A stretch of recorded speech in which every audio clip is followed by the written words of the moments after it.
so he just like he used that like GPS like spoofing program to just like, guys, there's a dragon at a mile away. I'll be right back. I actually stopped playing when they shut those things down because that's what made the game fun for me. But I don't really live in that rural area anymore, so not my problem. Yeah. Coming off at the start here, guys, it's going to be Makamart Splat Zones, Komodo versus what is that? Instant Seasanity? That's annoying. Instant Seasanity Luminant. I don't know. Two players going to be going down, and the machine pushing up onto D is going to be able to get that pick, and the last player of Komodo going to be jumping out. So we got a good starting hold here for our combination team, as they're going to be getting some early points. I like combination team. That's what I think that we're calling from right now. But yeah, no, off the start and look at it right here. They're doing a really good job at like pushing back Dia, because we were kind of talking. I think I was talking about with this this. Oh my gosh, sentences. I think we were talking about it earlier about how displacing a Hydra is really important. You need splash damage on that Hydra, and we saw at the beginning that machine put a lot of pressure on Dia, end up getting killed, and then again, every single time he tries to charge, you see a bomb kind of landing at that Hydra's feet and stopping it from being able to push up, and that's what you need to do. Especially a Hydra that's as good as Dia. If you let him play his game, he's just going to absolutely wreck you. I like the grouping up coming from Instant Seasanity right now. Keem was a little bit overextended there, and they were able to take advantage of that. They find one pick. They're going to find another one onto the end zap. They did drop two players there. I'm not sure what happened. Maybe it was Pixel just getting like a clutch double kill before he was taken out by the splashdown. But might have been Komodo probably going to grab the lead here. Yep, Dia's going to be able to find that pick, and that's going to be just the heavy left. Absolutely lead going in Komodo's favor. One of those bubbles going to get wasted too, and they are able to find the pick on the heavy as well. So that's going to be a pretty powerful play coming out here from Komodo, trying to take game one. Yeah, Cherry getting picked there is like pretty big because that's their bubble blower. Now they do have a splashdown and an ink chip, but there's only 15 splat zone seconds left in the game. Pixel just making sure that Storm cannot really assist in the center of the map here. His teammates do seem to be getting some work done though. A couple kills happen, but no, the zone turns yellow at the last second. Oh, wow, dear. That was so close to going in favor of pure instant sanity something. That was like really close. Like when Storm was pushing up on the left side of the zone there and putting down a bunch of paint, it was like if Komodo was just a little bit slower to cap the zone there, it probably would have been capped by the other team, and then the game would still be going right now. Yeah. So what looked like I mean. Well, to be honest, Komodo was kind of in a commanding position for both of that, but that definitely seemed like something that our combination team definitely could have had gone in their favor. It's just they had gotten that penalty. That was so close.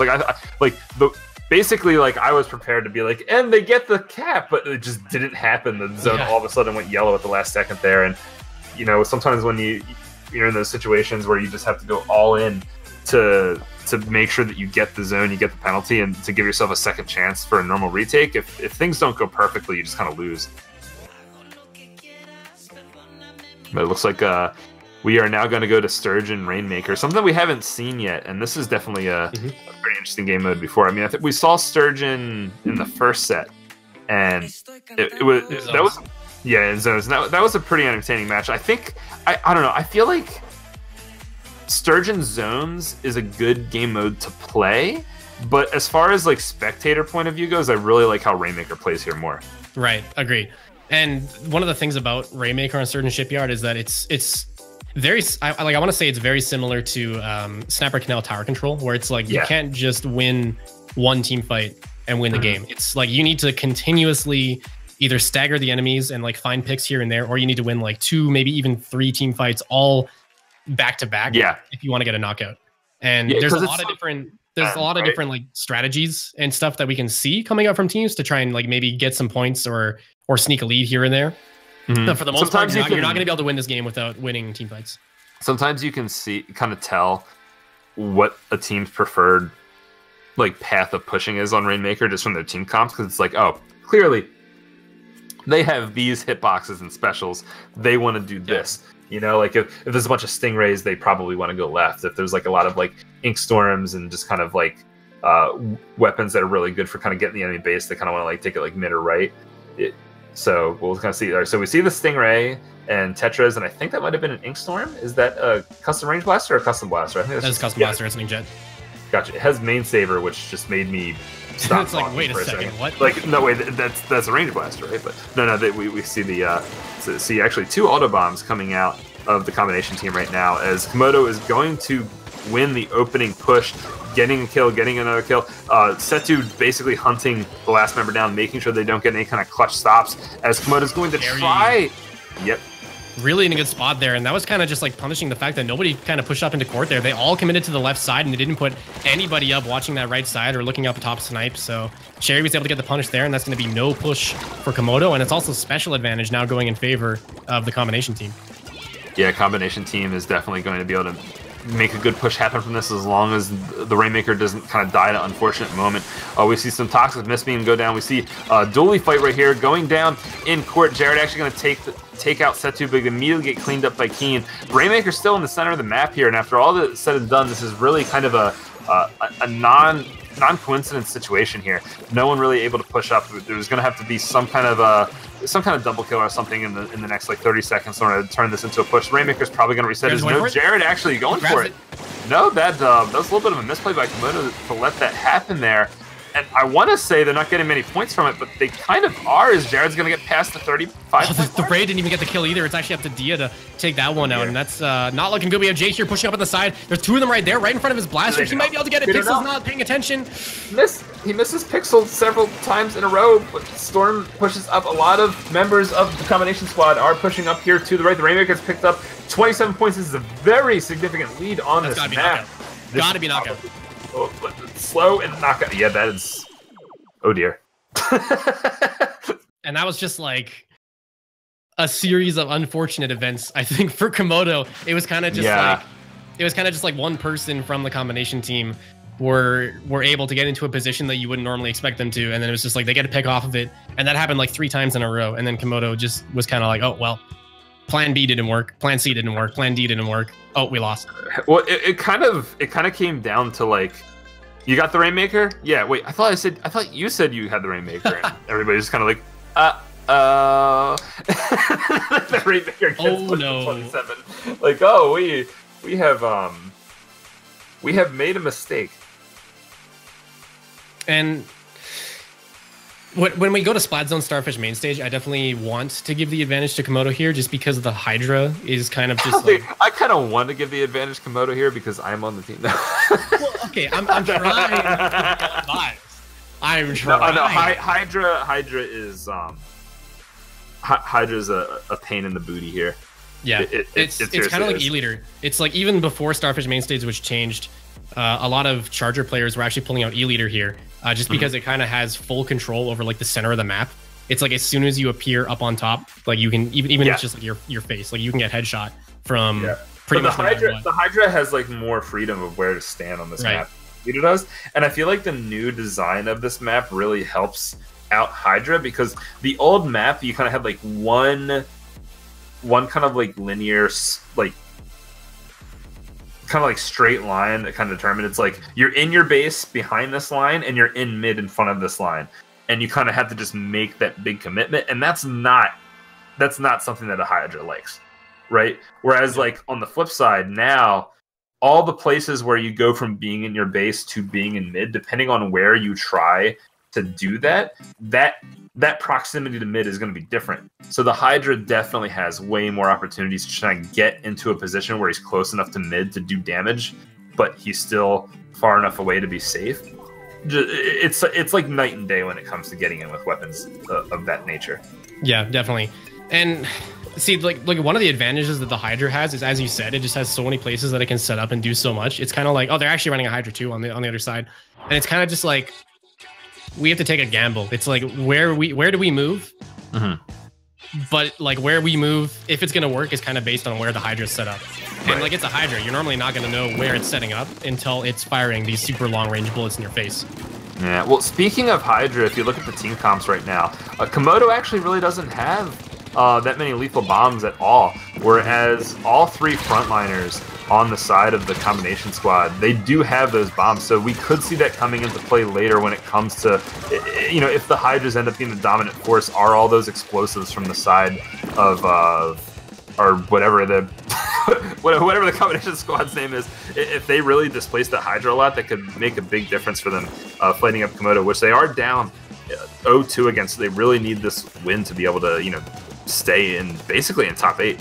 And the entire like paint control of the map here is going in favor of pure instant Seasanity. And there's a little bit of an issue right now with Komodo, and it's that Dia is like the frontliner, which we always make jokes about how Dia likes to frontline, but that should not be what's happening. And Komodo was able to get the cap there.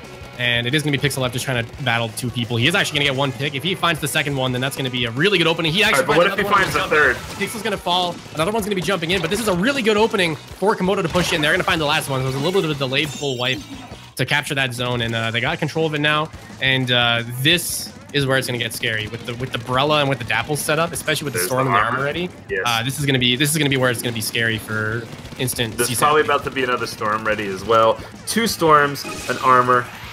50 seconds in Splat Zone time left to take over, and Keen gets taken out by a bunch of chip damage right there. Jared in zone, but is he going to have support to cap? He will, as they actually are going to push Komodo back very well, and this Inkjet is probably going to get punished. It is.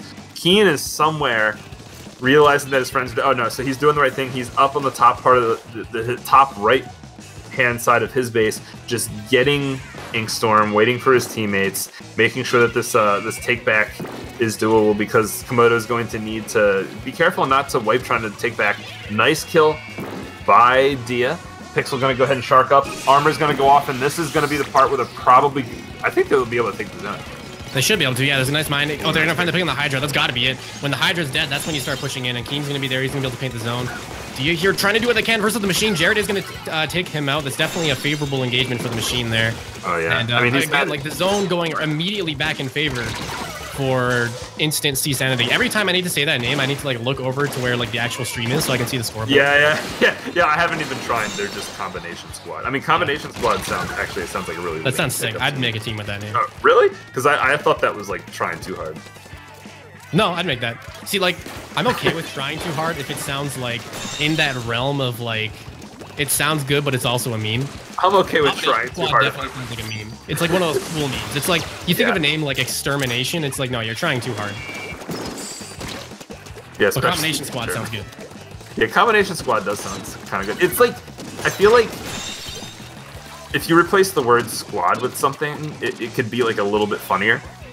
Like, it just sounds like a bad translation. It just sounds like a bad translation from some fighting game ultimate move. It could, yeah. Like King of Fighters. Like, I got this. Just call it combination lock. Just like some random inanimate object. Combination super slam or something. That's pretty good. Pixel finding the pick on the Hydra. The penalty is gone, but Komodo's able to recap. It's just going to be the machine left. Pixel popping that jet just to find out the machine. Some slow communication. The machine is going to finally drop. And they got gets mauled to death by a bunch of green people.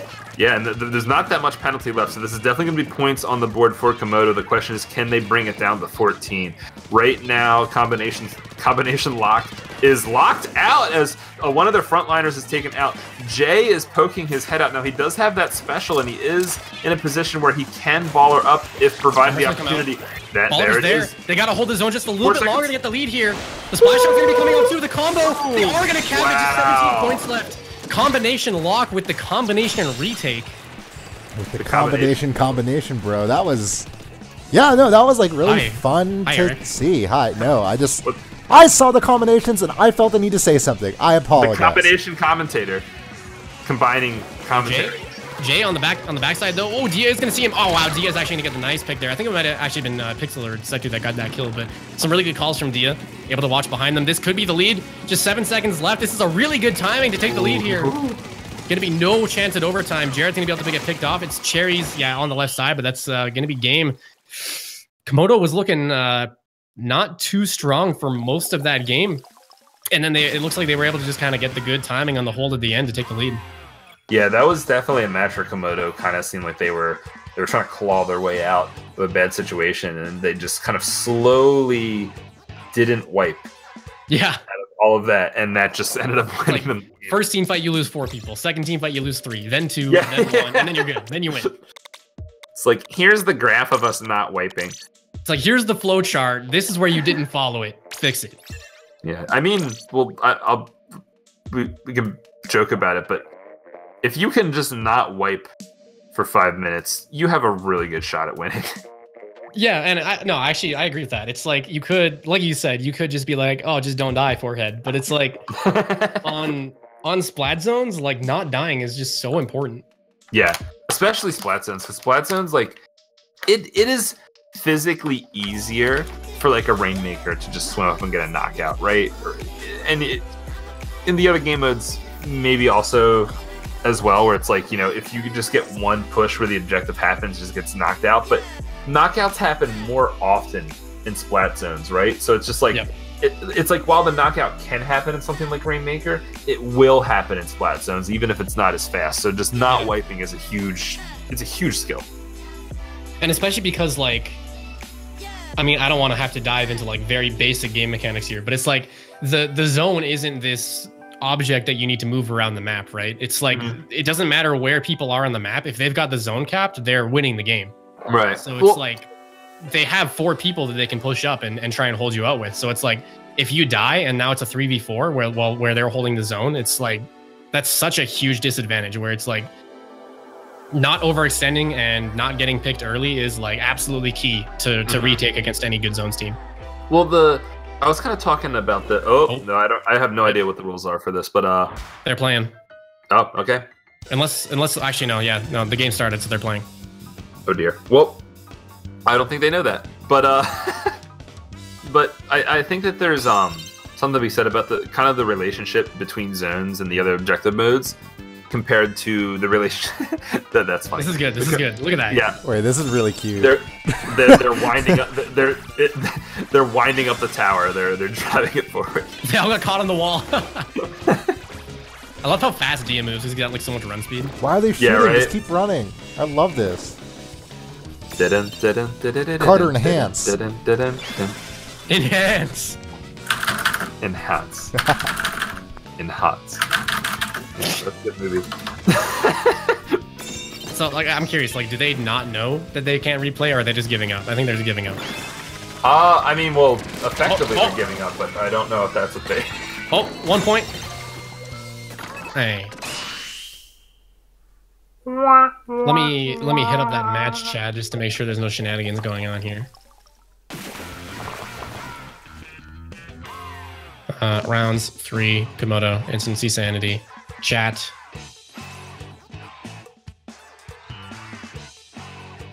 Machine played it out. We're taking the W.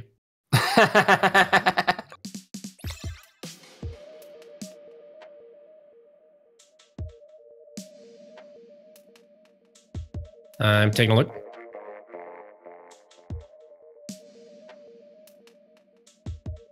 They technically DC'd before the weapons were shown. Oh. Okay, this one's your call, Earth. You can make the call here. That's up to you. It looks like all the players are okay with replaying, so it didn't take that long. Yeah, whatever. Just let them replay. Okay. Wonderful. I had something to say. Oh, so basically, like in team deathmatch and other shooters, obviously it's team deathmatch and there's no objective, but in reality, the power weapons respawning on the map kind of serve as this objective in that you have to kind of play within where you're supposed to play when you're supposed to play there, in addition to your slaying, you know? So it's like you have to slay, but you have to kind of do so within the confines of what the weapons respawning force you to do. Whereas like splat zones as an objective is sort of like that, where it's like you want to get kills, but you have to do so in times and places that are kind of dictated by the zone. So it's kind of like this like soft objective that just kind of like reels you in to make sure that you're playing kind of like the way you're quote unquote supposed to. And that kind of just relates to what you were saying about the zone before that Jack in the Box happened on tower. All right, going into Anchovy. So this is going to be a lot different than what we saw in the first Anchovy zones match, where in Anchovy zones, like if you lose mid once and don't do a good job at your first retake, you're kind of messed over. But in tower control, kind of like what we saw in Snapper, playing the objective is a lot slower than it is on zones. So you're kind of in a situation where like you do need a lot of time on the objective to knock it out. So that means that this, like, you know, one and done kind of scenarios that we saw in the first time we saw Anchovy in this tournament isn't going to happen here. So you're going to see like a lot more fleshed out plays behind a win. And I think it's a lot like, I think you and I have talked about this map mode combination before. It's a lot about just like, first you need to win the initial fight and get up onto their plat, and then it's the second battle to keep that tower moving, and that's like the home stretch to try and get as many points as possible.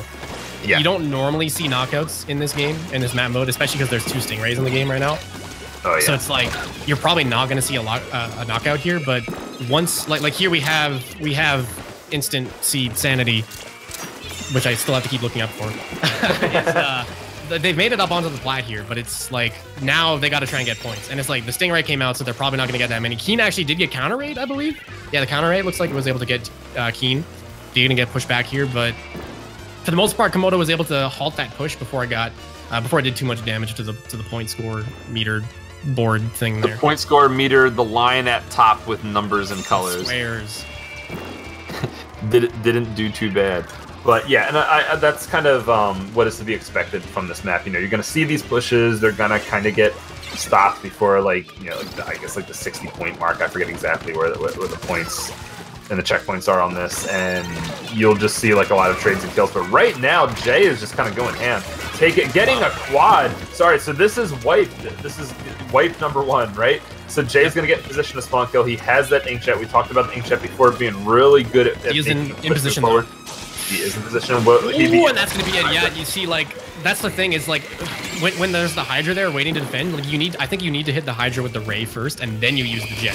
Because, like, using a jet... Well, he didn't know the Hydra was there. Yeah, you're right. But, like, using a jet into a charged up Hydra is, like, GG. Like, you're dead. Oh, yeah. No, the Hydra is one of the best weapons at shooting things out of the sky in the game. Like, I'm trying to think what's better. I mean, obviously, like, a really crack shot charger is going to be able to do something about that, but it's just so easy for a Hydra to shoot an inkjet out of the sky. I mean, I guess maybe a ballpoint given the situation, but yeah, no, that's just, if you don't know where the Hydra is and you just kind of like randomly inkjet up in the air and you get shot down out of the sky, don't be surprised. Is this wipe number 2? This might be wipe number 2. I believe, yeah. Yeah. Well, actually, no. They were defending there, so they're good. Oh, okay. Yeah, so that's like wipe number 0 basically, because getting a wipe in your base while defending in tower control, especially on a map like this, is basically it just gets you mid. But speaking of getting mid, you know, they're at the first checkpoint. Jared is probably going to jump in and splash down. No, he's going to jump the tower. Stingray, Jerry, you've been betrayed him. No, you betrayed yourself. Oh, that's bad news bears right there. That looked like it was going to be a nice situation for instance. Now, there is a DC right now for instant Seasanity, and if Komodo like lost the lead there, I probably would have just flamed them endlessly for the rest of the entire tournament. But hey, that didn't happen, so they're good here. Jared able to find the pick on Keen though. Armor gonna come up, gonna be able to keep Pixel alive here. Cherry's just being a Stingray. Actually, Dia survived there, probably due to the armor, so good stuff there. They're gonna be jumping in, chaining those jumps back. And yeah, that's not gonna be a good situation for pure instant ramen sanity. This is a good demonstration of how much a DC matters in Splatoon, though, because it's like a lot of shooters, like you can still kind of get away with a 3v4. And not in Splatoon. Like the map control element is just like such a huge part of the game that it's like, yeah, even though individual skill and one-on-ones like matters so much, and like you as a player have the ability to just get double kills that completely change the game. If there aren't 4 people on your team painting over time, just this kind of like slippery slope of deficit starts to happen where you just get less and less room to work with and you just can't get those multi-kills. And mistakes are just like amplified. It's like every single small mistake that you make in a 3v4 is just like you're already down a player. So when you drop even one more, like now you're working with half the force that the enemy team has. Yeah, well that's why I miss tri-squads, dude. Like you couldn't find a scrim in Splat 1, or like you couldn't get a 4th on to scrim. It's like, dude, let's just tri-squad for a rotation. Yeah. Those were the best, because it's like you have to work hard to beat like teams that aren't that good, and then when you fight teams that are good, it's just like you like push the teamwork so much. Yeah. I kind of miss it in Splat 2, because you can't actually like squad without a 4th, so that it's kind of gone. But yeah, no, tri-squadding is fun because of just how much it punishes you for messing up, so you really have to just do a good job every step of the way. But yeah, that's gonna be Komodo 3. Was that set all knockouts? Yep. That was all knockouts. Yeah. That was 4 knockouts in a row. Wow. And we're like still 3.5 because of the DC, but yeah. And we're still only done on time. Like there's literally a minute until this round's over.